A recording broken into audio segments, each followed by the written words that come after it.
Bismillahirrahmanirrahim. Assalamualaikum warahmatullahi wabarakatuh. Halo, saya Medinata Besarawati, semester 5, S1 Farmasi Reguler A dari Estetik Bogor. Saya membuat video ini untuk melengkapi tugas mikrobiologi farmasi. Di sini saya akan membahas tentang biosimilar. Dimulai dari apa itu biosimilar, contoh produknya, perusahaan apa saja yang memproduksi biosimilar, tak lupa tentunya bagaimana sih cara pembuatan dari produk biosimilar ini. Yuk, simak videonya. Selamat menikmati. Nah, mungkin teman-teman mengira biosimilar adalah sebuah produk makanan atau pembersih gigi. Namun, itu salah, teman-teman. Biosimilar itu adalah obat biologis yang mirip tapi tidak identik dengan originatornya. Istilah lain untuk produk biosimilar ini adalah follow-on biological. Biosimilar dapat berupa rekombinan protein, terapeutik, hormon, dan antibodi paling sering digunakan di US. Nah, sebelumnya obat biologis itu apa sih? Obat biologis adalah zat aktif yang terbuat atau diperoleh dari sel-sel hidup melalui proses biologi.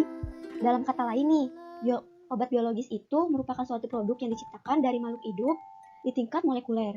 Karena obat biologis lebih besar dan lebih kompleks dari jenis obat-obat bermolekuler kecil, proses pembuatannya juga sangat rumit. Panduan peraturan untuk biosimilar telah dikembangkan di Eropa, Amerika Serikat, dan banyak negara lainnya di seluruh dunia. Para ilmuwan mengumpulkan beragam bukti klinis, berkolaborasi dengan studi non-klinis yang terbatas, serta mengumpulkan perbandingan farmakokinetik dan efikasi pada pasien terkait. Semua hal tersebut akan membantu memastikan pasien menerima produk berkualitas yang aman dan efektif. Nah, karena sekarang kalian sudah tahu apa itu biosimilar, kita akan membahas tentang contoh biosimilar. Contoh-contohnya di sini ada yang kiri yaitu ranibizumab. Lalu yang kanan adalah adalimumab. Nah, untuk yang sebelah kiri ini, ranibizumab, di sini ada contoh Lucentis. Nah, Lucentis ini adalah antibodi monoklonal yang diindikasikan untuk pengobatan edema makula diabetik atau DME. Obat ini dikembangkan oleh Genentech, anak perusahaan Roche Group. Lalu yang di sebelah kanan sini adalimumab, yaitu contohnya ada Benepali. Benepali ini referensi dari biosimilar Amgens Enzel.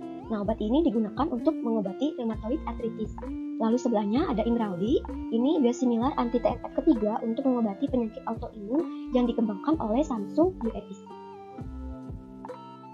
Selanjutnya, kita akan membahas perusahaan yang memproduksi biosimilar. Salah satu perusahaan di Indonesia yang memproduksi biosimilar adalah PT Kalbe Farma Tbk. Nah, PT Kalbe Farma Tbk ini didirikan pada 10 September 1966 oleh Benjamin Setiawan. Saat ini, Kalbe Farma merupakan perusahaan internasional yang memproduksi farmasi, nutrisi, suplemen, dan layanan kesehatan yang berpusat di Jakarta. Produk biosimilar PT Kalbe Farma Tbk ini diproduksi oleh anak perusahaannya, yaitu PT Kalbe Global Medica. Direktur Pengembangan Bisnis PT Kalbe Farma Tbk, yaitu Si Johan, mengungkapkan bahwa tren biosimilar sebenarnya sudah lebih dulu berkembang di negara tetangga, yaitu negara Singapura sejak 20 tahun lalu. Bahkan, mereka telah memposisikan diri sebagai basis produksi obat biosimilar di antara negara-negara Asia Tenggara. Kepala produksi PT Kalbe Global Medica, yaitu Austin Yonika, mengungkapkan bahwa sumber sel hidup bisa berasal dari bakteri E. coli, ragi, serangga, dan mamalia sel. Nah, dari keempat itu, umumnya untuk produk biosimilar ini adalah sel mamalia, karena molekul di mamalia itu yang paling kompleks. Nah, sekarang kita akan membahas produk biosimilar yang diproduksi oleh PT Kalbe Farma Tbk. Produk-produk tersebut adalah yang pertama yaitu eritropoietin atau EPO. Nah, EPO ini dibutuhkan bagi pasien yang menjalani perawatan cuci darah atau hemodialisis, juga untuk memproduksi sel darah merah. Yang kedua ada granulasid koloni stimulating factor atau GCSF. Nah, GCSF ini dibutuhkan oleh pasien kanker yang sedang menjalani kemoterapi. Untuk diketahui kemoterapi menyebabkan kerusakan sel darah putih pada tubuh penderita sehingga harus digantikan oleh sel darah putih baru. Lalu yang ketiga ada eritropoietin atau long-acting EPO, yaitu untuk menstimulasi pembentukan sel darah merah. Lalu yang keempat ada insulin untuk mengontrol kadar glukosa darah, juga untuk pengobatan diabetes. Yang terakhir ada monoklonal antibodi, yaitu untuk pengobatan kanker. Selain di Indonesia, ada juga perusahaan-perusahaan yang memproduksi biosimilar di luar negeri. Nah, di sini ada 4 contoh yang saya ambil, yaitu yang pertama ada perusahaan Celltrion yang berpusat di Incheon, Korea Selatan. Lalu yang kedua ada perusahaan Sandoz yang berpusat di Holkirchen, Jerman. Lalu yang ketiga ada Amgen yang berpusat di California, US. Dan terakhir ada Intas yang berpusat di Ahmedabad, India. Sekarang kita akan membahas cara kerja biosimilar. Cara kerja obat biosimilar sama dengan cara kerja obat pada umumnya. Nah, namun karena biosimilar ini berasal dari produk biologis, maka efek samping yang dihasilkan akan lebih sedikit dan lebih tepat pada sasaran dibanding obat pada umumnya. Sebagai contoh di sini yaitu pengobatan untuk penyakit kanker. Kebanyakan pasien kanker diobati dengan kemoterapi. Namun metode tersebut akan membunuh sel yang masih hidup di samping sel kanker itu sendiri. Untuk alternatifnya, produk biosimilar dapat menjadi pilihan karena molekul pada biosimilar secara alami sudah ada dalam tubuh manusia, sehingga efek samping yang ada akan lebih sedikit. Nah, pertanyaannya adalah, apa perbedaan obat generik dan obat biosimilar? Obat generik dan biosimilar memiliki perbedaan signifikan pada bentuknya. Obat generik biasanya berbentuk tablet atau kapsul, sedangkan biosimilar merupakan injeksi yang dapat disuntikkan langsung ke dalam tubuh. Prosesnya untuk biosimilar memang lebih rumit dibanding membuat obat-obatan kimia. Penempatan obat biosimilar ini tidak bisa di dalam kapsul atau tablet, seperti halnya obat kimia, sebab biosimilar menggunakan sel hidup yang sangat sensitif. Obat biosimilar atau produk biologis tidak bisa disamakan dengan produk farmasi, seperti obat-obatan kimia, karena untuk membuatnya, biosimilar ini ada beberapa pilihan, host cell, dan sumber gen yang berbeda. Variasi produk tinggi, mirip mungkin, tapi tidak mungkin sama. Selain itu, biosimilar juga memiliki keunggulan dibandingkan obat generik. Yang pertama, biosimilar lebih aman karena berasal dari produk biologis, sehingga efek yang dihasilkan jauh lebih rendah dibandingkan obat generik, bahkan tidak ada. Dan yang kedua, biosimilar dinilai lebih efektif karena dikembangkan berdasarkan kondisi individual tiap pasien, sehingga lebih tepat sasaran. Namun, biosimilar juga memiliki beberapa kelemahan, antara lain proses produksinya yang rumit dan harus dilakukan pada kondisi tertentu karena rentan terhadap kontaminasi mikroba, sehingga harus dilakukan pengujian secara menyeluruh. Selain itu, harganya pun akan lebih mahal dari obat generik, seiring rumitnya proses produksi. Lalu di sini saya akan menjelaskan bagaimana sih proses pembuatan dari produk biosimilar ini. Manufaktur biologi dan biosimilar.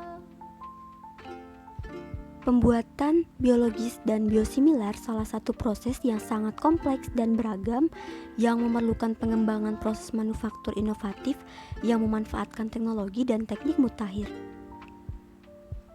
Sebelum manufaktur dapat dimulai, bangsel induk diproduksi. Bangsel ini direkayasa dari sel inang untuk mengekspresikan protein terapeutik atau zat obat yang diinginkan. Bangsel induk ini kemudian digunakan untuk membuat bangsel yang berfungsi yang terdiri dari sel-sel yang identik. Setiap batch manufaktur dimulai dengan pencairan botol sel beku dari bangsel yang berfungsi. Sel-sel ini diizinkan untuk bereplikasi di bawah kondisi yang dipantau secara ketat yang mengontrol suhu, pH, nutrisi, dan banyak faktor lainnya. Ekspansi sel terjadi di pembuluh dengan ukuran yang meningkat ketika masa sel tumbuh. Setelah masa sel tercapai, sel dipindahkan ke bioreaktor produksi di mana mereka mengekspresikan protein yang menarik di atas beberapa hari. Setelah jangka waktu tertentu, protein yang diinginkan dipanen melalui filtrasi atau sentrifugasi protein, kemudian mengalami beberapa langkah pemurnian melalui pemisahan kromatografi dan filtrasi untuk menghilangkan protein yang tidak diinginkan dan bahan lain. Zat obat yang dimurnikan kemudian disimpan dalam wadah sampai pemrosesan lebih lanjut. Variabilitas kecil melekat dalam produk biologis dan oleh karena itu, setiap batch harus dinilai dengan cermat pada setiap langkah menggunakan peralatan presisi tinggi dan alat analis canggih. Formulasi bentuk sediaan akhir adalah hasil penelitian dan pengujian yang ketat untuk memastikan stabilitas maksimum produk terapeutik dari waktu ke waktu. Pengisian aseptik dan penyelesaian produk obat adalah tahap yang ketat dan sangat khusus dari pembuatannya, memerlukan pemantauan ketat dan persiapan yang tepat dari personel fasilitas kamar yang bersih untuk mengisi sistem peralatan, sistem pengisian komponen, dan produk obat itu sendiri. Bahkan pemilihan kemasan utama diteliti untuk memperhitungkan banyak faktor, mulai dari kenyamanan pasien hingga produk potensial atau interaksi eksifien dengan komponen kontak yang berbeda. Meskipun kompleksitas manufaktur biosimilar, inovasi ilmiah dan teknologi membantu memastikan bahwa mereka diproduksi secara konsisten dengan aman dan dengan standar kualitas tertinggi. Dengan menyediakan penghematan biaya dibandingkan produk biologis, produk biosimilar memiliki potensi untuk memungkinkan proporsi yang lebih besar dari pasien yang memenuhi syarat untuk mendapatkan manfaat dari terapi esensial ini. Selanjutnya, di sini saya juga akan membahas secara ringkas salah satu contoh produk dari biosimilar, yaitu insulin. Bagaimana sih produk insulin itu dibuat? Yuk kita simak videonya. Salah satu produk biosimilar adalah insulin. Produksi insulin diawali dengan melakukan isolasi plasmid pada bakteri. Lalu segmen tertentu dipotong dengan menggunakan enzim endonuklease retriksi. Sementara itu juga dilakukan isolasi DNA dari sel pankreas manusia dan dipotong pada segmen pengkode insulin. Lalu ADN tersebut disambungkan pada plasmid dengan enzim ADN ligase dan plasmid rekombinan dimasukkan kembali ke sel bakteri. Setelah itu, dilakukan pertumbuhan sel bakteri. Pada insulin dilakukan dengan memberikan glukosa dengan kadar tertentu yang akan membuat bakteri memproduksi dan mengeluarkan insulin. Sekian video ini saya buat. Semoga bermanfaat untuk kita semua. Terima kasih, mohon maaf apabila ada salah-salah kata dari saya, karena kesempurnaan datangnya dari Allah Subhanahu wa Ta'ala dan kekurangan datangnya dari saya sendiri. Wabillahi taufiq wal hidayah. Wassalamualaikum warahmatullahi wabarakatuh.